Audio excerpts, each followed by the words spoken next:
Ao longo destes anos, foram centenas de mensagens que recebi de empresários, profissionais liberais, para minha surpresa, grande número de pessoas que não pertenciam à área do direito, à área do meu primeiro domínio, pedindo-me que as auxiliasse, que gostariam de ter aulas comigo, e eu me perguntava exatamente no que eu poderia auxiliá-los.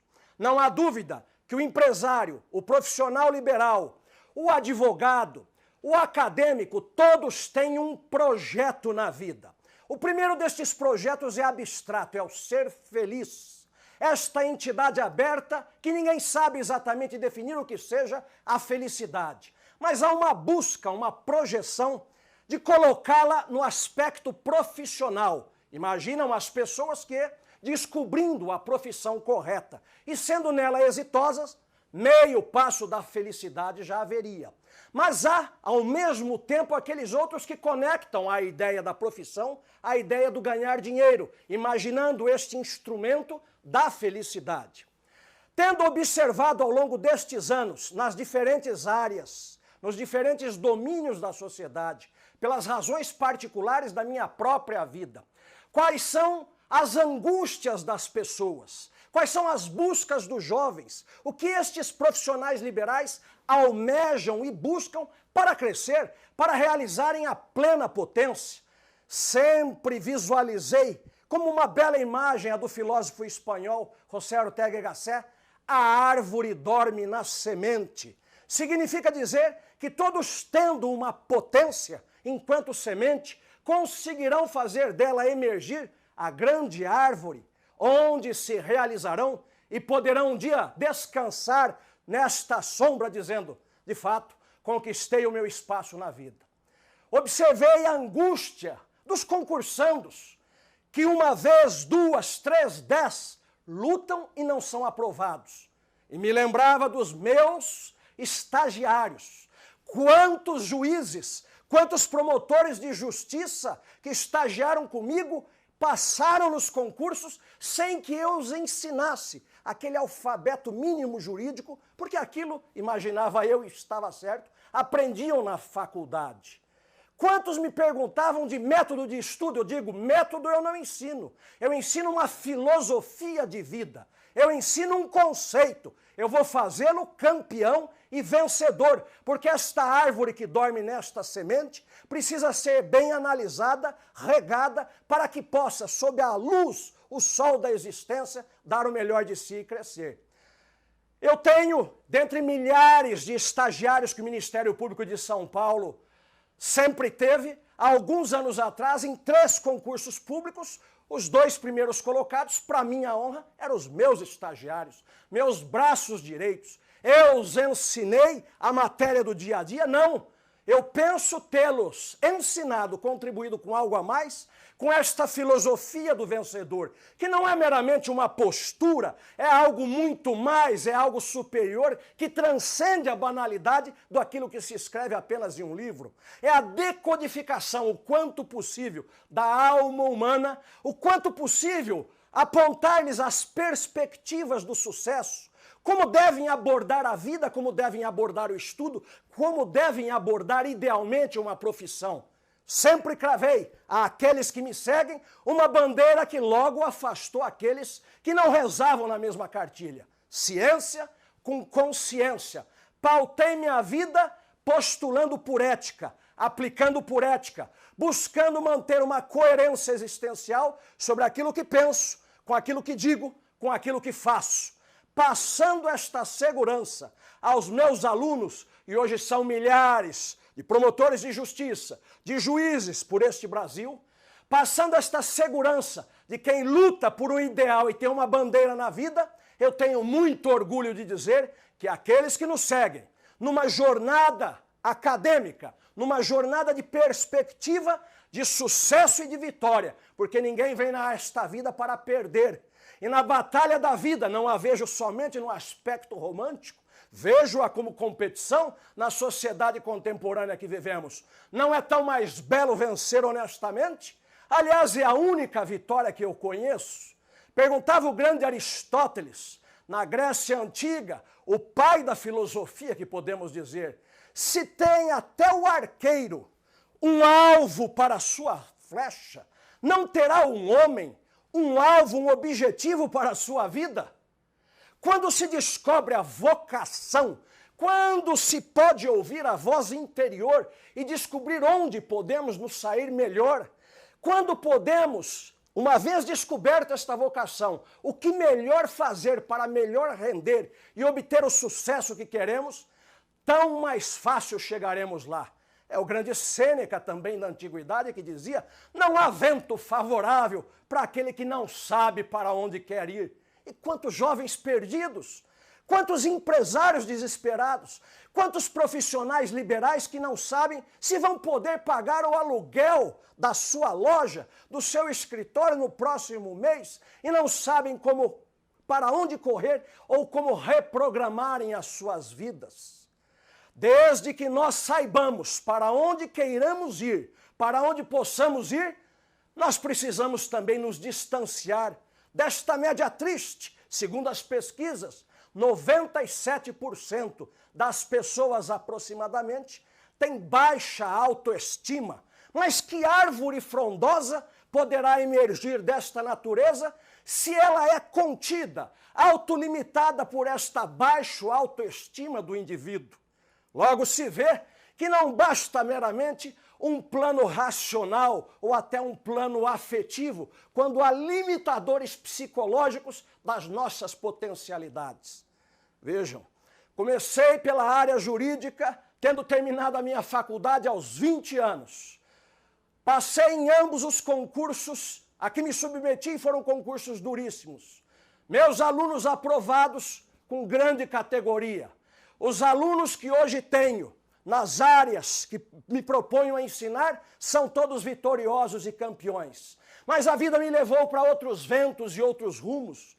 Quem se recordará, ou quem não se recordará, entendo mais de 25 anos talvez, do famoso caso do maníaco do parque, em que fui o promotor de justiça para acusar aquele serial killer que matava moças indefesas no Parque do Estado de São Paulo.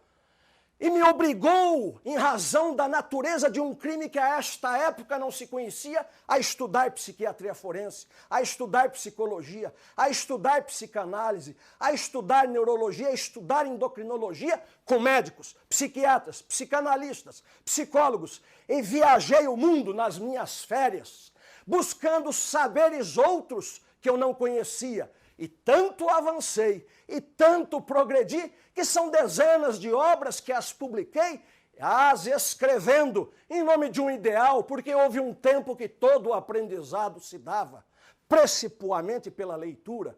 Este aprendizado que hoje é possível que seja junto ao vídeo. E me pediam então estes alunos em potencial: mas professor, por que somente aos outros o senhor dirige o seu ensino? Por que não a nós? Este curso que tenho a honra de entregar a todos é um curso que serve igualmente a todos, porque é uma receita de um vencedor. O conhecimento é conhecimento com quanto tenhamos nas matrizes intelectuais principais, com quanto tenhamos nas matrizes que forjam um caráter. O conhecimento é conhecimento que se aplica na medicina, que se aplica na área jurídica, na área do empresariado, que se aplica na área daquele que disputa um concurso público, porque esta matriz intelectual que forjará um campeão é aplicado também na área física. Claro, com as suas particularidades, posto que a forma mental e a forma física têm algumas similitudes e erros que se aplicam em um lado, se aplicado em outros, configurarão igualmente em fracasso.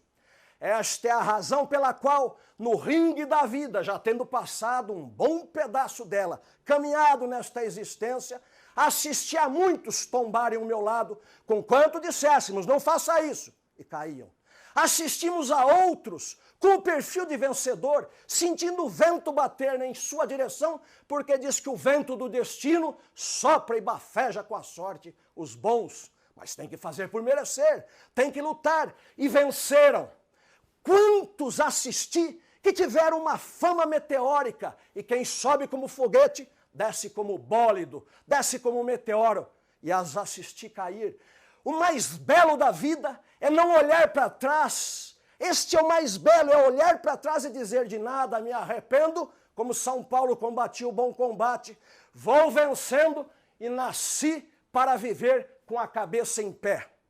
É este exército de vencedores que eu convido a todos que aqui estão neste momento, para que nos acompanhem nesta jornada do sucesso. É uma peregrinação que é aplicada ao empresário dá o resultado excelente, que é aplicado ao acadêmico, ao estudante, ao concursando, dá um aprovado, que é aplicado ao profissional liberal, dá um profissional de sucesso. Os desafios da vida são democráticos, aí estão postos a todos. Alguns, ingenuamente, diante do primeiro desafio, tombam. Outros, teimosamente, ainda que tenham tombado uma vez, ficam em pé e tombam novamente porque não aprenderam com a experiência do erro. É preciso que haja um recorte da vida, da sua magnitude, das armadilhas que as vidas nos traz, das manipulações que a sociedade nos injeta, das mentiras que sofremos cotidianamente, que as aprendemos a decodificar para não sermos vítimas destas manobras deletérias que atrapalham o nosso curso para a caminhada do sucesso. Isto significa dizer que se nós temos potencialidades inatas que devemos desenvolver, que estão dentro da gente, ao mesmo tempo existe. A palavra é forte, mas é necessária. Um inimigo externo, uma maldade humana, ou até uma ingenuidade humana, mas vinda de fora para dentro e contra a qual nós precisamos colocar um anteparo para permitir, então, que nós não caiamos pela ação de outrem. O homem de sucesso, que vive a batalha correta na luta pela vida, que sorri, que gargalha, que fica sério quando é preciso, mas que ganha o pão com o suor do seu trabalho, que tem a honra de beijar o seu filho, que usa a palavra honra sentindo-a no peito e não meramente proferindo-a pelos lábios. Este rapaz que se fará homem, este garoto que crescerá e que constituirá família, este chefe de família que quer deixar um legado para os seus, esta mulher que quer realizar a sua plena potência no momento em que se abre o espaço e a perspectiva para as mulheres conquistarem o seu lugar na sociedade. Todos esses, e a esses que eu me dirijo, são experiências, leituras e estudos pessoais, onde eu imaginei que um dia na minha vida eu iria a Seul, na Coreia, falar sobre governança eletrônica, onde eu imaginei que um dia eu iria a Xangai, na China, fazer igualmente uma palestra, onde eu imaginei que eu iria por mais de 20 países, quase 30 neste mundo, falando sobre as minhas áreas de especialização, uma ou duas, no direito, mas também falando sobre outros saberes, porque me deram o microfone e em mim acreditaram, como quando uma vez participei de um congresso brasileiro de psicanálise, o único jurista, porque pude me avizinhar a estes saberes, porque pude ter uma proximidade com outros conhecimentos, porque entendi que a vida é total, é uma ideia total que tenta explicar a vida e que este saber não pode ficar setorizado tão somente nas mãos de uns poucos especialistas de o conhecimento, os generalistas, aqueles que procuram descortinar a vida humana, entendendo em sua complexidade, em sua grandeza. São os homens que talvez, com humildade, sabendo que nada sabem, como a buscar aquele Gnoste Y, que está no templo de Delfos, na Grécia, conhece-te a ti mesmo, e em se conhecendo, sabem que pouco sabem e por isso vão dar pasto intelectual às suas inquietações. Este homem, na sua humildade, pode contribuir para o progresso social, porque se a família é a extensão de nós mesmos, e se a pátria, no dizer do grande Rui Barbosa, é a família amplificada, por que não imaginarmos no ideal que nos é comum, que melhorando cada um dos homens, podemos melhorar a pátria como um todo. É chegada a hora que cada um assuma o seu papel na existência. Que o filho diga, este é o meu papel, enquanto filho eu honrarei. Quando for pai, outro será o meu papel e igualmente o dignificarei. Que a mulher, a moça, saiba o seu lugar e dê o melhor de si e vença. É chegada a hora de botar fim à frouxidão, à terceirização da culpa. Que possamos subir este Everest das nossas pretensões, chegarmos ao alto, numa luta honrada, dizendo, venci por competência. E quem diz competência, fala em competição. Minha vida foi uma competição, competi nos esportes e venci. Meus alunos nos esportes foram vencedores. Quem buscar minha história não vai encontrar episódio triste para dizer, foi um perdedor. Tenho honra de dizer, apliquei a lei do maior esforço, mas deu certo. E eu explicarei esta lei depois. Mudei, giraram as engrenagens do tempo. Aos 16 anos de idade, ingresso numa faculdade de Direito, com a qual termino aos 20. Estudo e desenvolvo a minha própria metodologia e passei a aplicá-la em outras searas da vida igualmente com igual sucesso e resultado. Me sinto envaidecido pelo que fiz? Não. Sempre separei vaidade de orgulho. Tenho orgulho de ser um vencedor? Sim. Não o vencedor argentário que ganhou milhões e bilhões, não sou homem para isso. Mas um homem que lutando dentro de princípios da sua dignidade, sem ter nada herdado, a não ser a honradez de princípio dos seus pais, penso poder me dedicar aos meus semelhantes, que tal como eu buscam o seu lugar ao sol, e tal como eu tenho uma certeza interior de que podem ser vencedores. É bem verdade que nesta competição da vida, não há milhares para o primeiro colocado. São poucos os primeiros colocados. Mas quando dizemos subir o Everest, conquistar uma posição, é podermos realizar o nosso melhor. É podermos, dando do nosso melhor, conquistarmos uma posição que nos autossatisfaça. Não morrer como aqueles que dizem, poderia ter sido muito mais, mas eu errei e me perdi.